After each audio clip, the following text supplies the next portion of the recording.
Samantala, puntahan natin ang balita naman.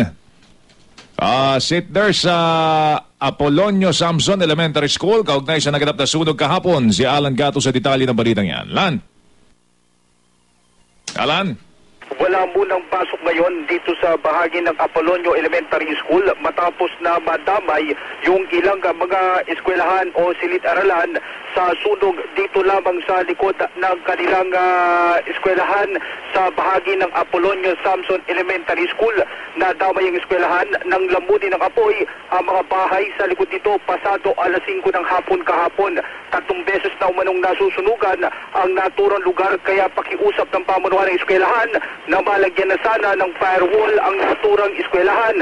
Samantala sa basketball court naman sa barangay Apolonio Samson, nagpalipas ng magdamag ang aabot na 40 pamilya na naapektuhan ng sunog. Yung iba ay nagsipagbalikan na sa kanilang bahay para kahit na papaano ay makuha yung ilang mga bagay na pwede pa nilang mapakinabangan.